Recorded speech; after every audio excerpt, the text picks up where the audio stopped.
Let's look at a first example of starting to apply Lagrange's equations. In this one, we're not going to try to find the full equation of motion, and it's a relatively simple case because we're going to neglect the mass and the inertia of the bar, and we're just going to be looking at how can we find the equivalent spring constant in our system. So first, if we look at the schematic of how this system is made, we have two springs here, this K1 and K2, attached to different locations, A and B, respectively. Now, this is more complicated than something we saw in the system dynamics course already because we can't simply say that the springs are in series or in parallel. They're not really in either. And we notice that the way that this is constructed, we can rotate the bar around that pivot point at O. And here, if we start to rotate it, both springs are going to either compress or they're going to expand. If we rotate it clockwise, they're going to both expand or lengthen. If we rotate it a little bit counterclockwise, they're both going to compress. However, they're not going to compress at the exact same displacement. If they did, then they would indeed be in parallel. They're also not in series because they're not attached to each other. So we have a more complicated way that they're made together. So if we want to simplify this down to just a 1 degree of freedom system with an equivalent spring, we're going to have to go through the steps of finding that equivalent spring constant first. So first thing that's going to be helpful is making a schematic and looking at how does this system move when we're going to be deforming it. So let's just draw our system in its equilibrium position, which is how it's presented to us. So we have again this pivot point down here, O. We're going to have this point A, and we'll have this point B. And at the top, we're going to have a point C. So what happens when we rotate this bar? So one thing is for our rotational systems, we're going to be looking at this class almost always. We are going to be assuming or limiting it to a small angle of displacement. And typically when we're looking at perturbations, when we're looking at our system dynamics, we're assuming that all of the motion is small.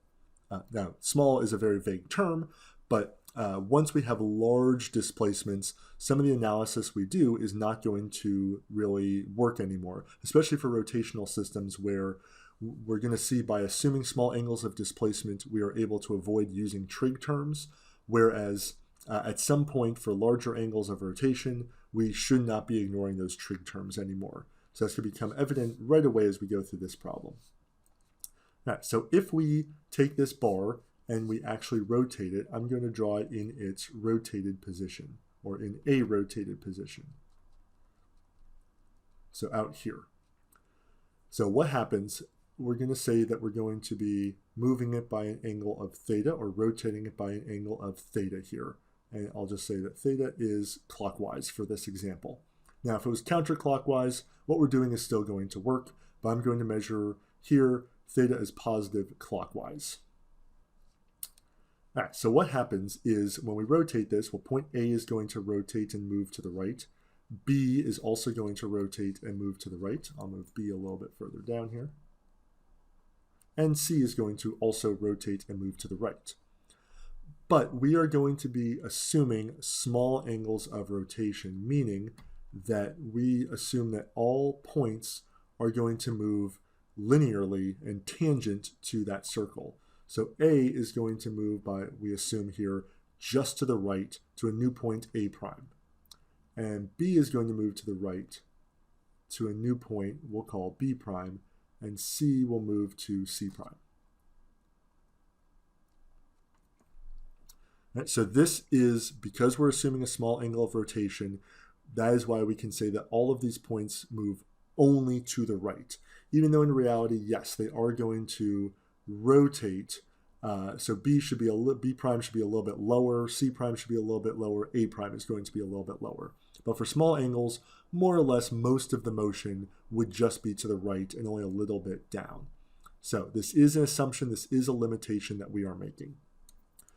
So let's see how much do these points move when we rotate it through some angle of theta. So point C, well, we are already told in the schematic that C has a degree of freedom attached to it, x. So the amount that C moves to get to C prime is going to be always defined as x, some variable. Now, B to B prime, if we see how much it moves just from our picture here, B doesn't move as much as C moves because it's closer to the pivot point. So let's say that B is going to move an amount x2, so some other variable I'll call x2. And A is going to move to the right by an amount a1. And we're told here that the distance from the pivot point to A is L1, and from the pivot point to B is an amount L2, and then from O to C is L. And this will be important in a second.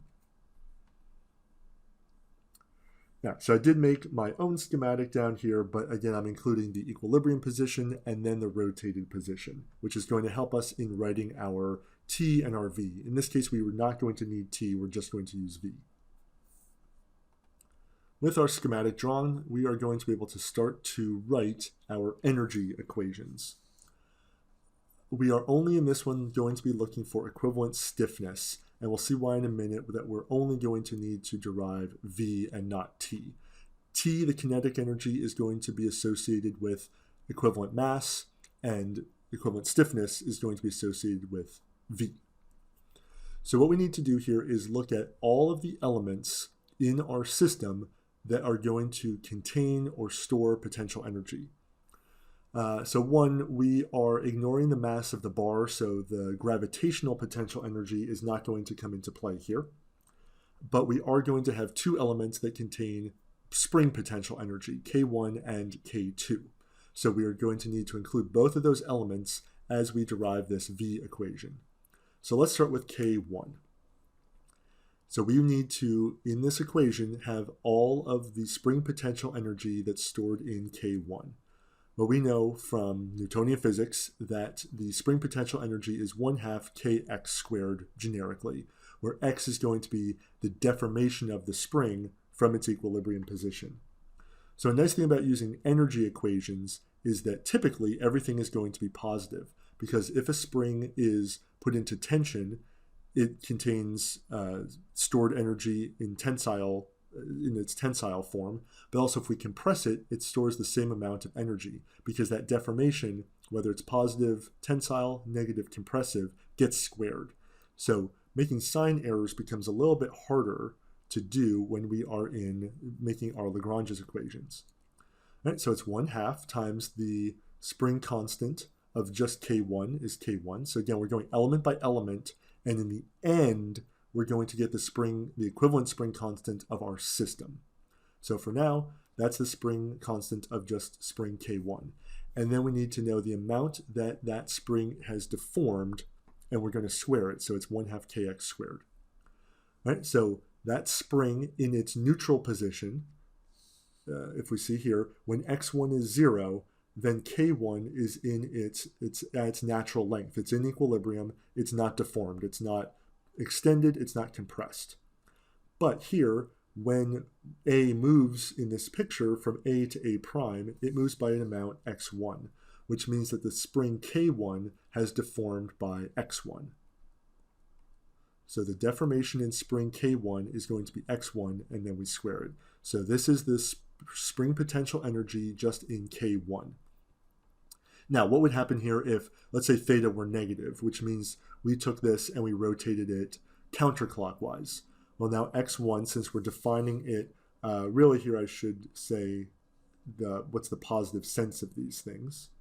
So x is positive to the right, negative to the left. x2 is the same, x1 is the same. So if theta were negative, if we were to rotate this counterclockwise, x1 would be negative by our definition, because A prime would be to the left of A, B prime would be to the left of B, C prime would be to the left of C. So a negative value of x1 would mean that our spring, from our schematic, that our spring is being compressed. But again, since it's the energy in the spring we care about, that's okay, because x1 squared, this would still be a positive quantity. All right, now we need to account for the spring energy in K2. So that's also going to be the form of 1/2 kx squared. Here, the spring constant of K2 is K2, and then the amount that that spring is going to deform is going to be x2.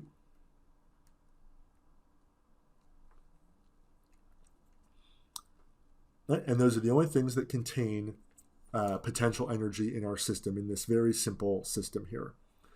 Now, keep in mind, even though I'm not writing it explicitly, x1 and x2 are functions of time.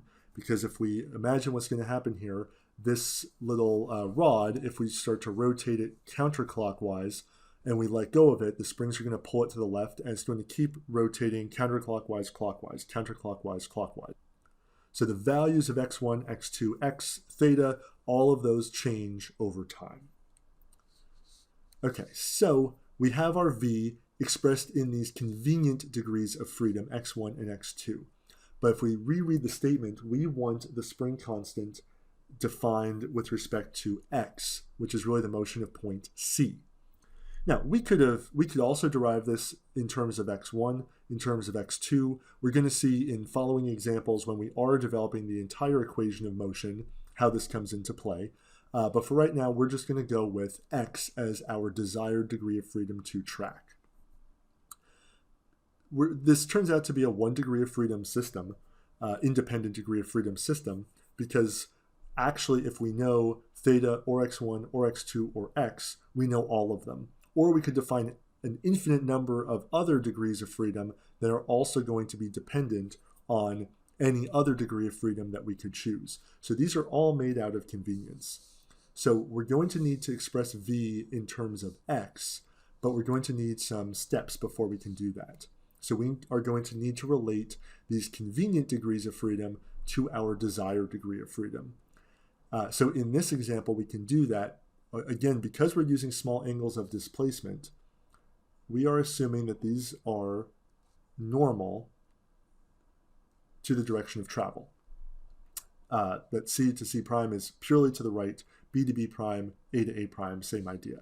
So what we can use here actually are similar triangles, because they are all going to have a right angle, and all triangles are going to share theta as an angle as well. So for example, if we look at triangle OAA prime, it is similar to OCC prime. And similar triangles mean that the ratio of the legs is going to be equal. So I can say that, let's look at OAA prime, then the leg of x1 over L1 has the same ratio as in the triangle OCC prime, which has a equivalent leg x, or corresponding leg x, over corresponding length L, or leg L.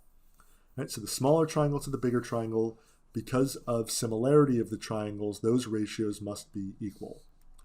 And I can rearrange this now, and what I want to do if I look at v is I don't want an x1 there, so I'm going to find x1 in terms of x. So I can multiply both sides here by L1, and I can find that x1 is L1 over L times x. This is going to let me do a substitution in v to get to my desired degree of freedom. Now, same idea with the OBB prime triangle. Corresponding parts, look at that ratio. Also to OCC prime. Now I can remove x2 is going to be L2 over L times x. Now I can rewrite v, substituting out these x1 and x2 again, which were convenient, but now I can get everything in what I want, x. Right? So x1, quantity squared. x1 I know is L1 over L times x, and that whole quantity gets squared. Plus 1/2 k2. Again, x2, quantity is L2 over L1 times x, and that gets squared. All right, so what do I get here? An L1 squared over L squared and an x squared.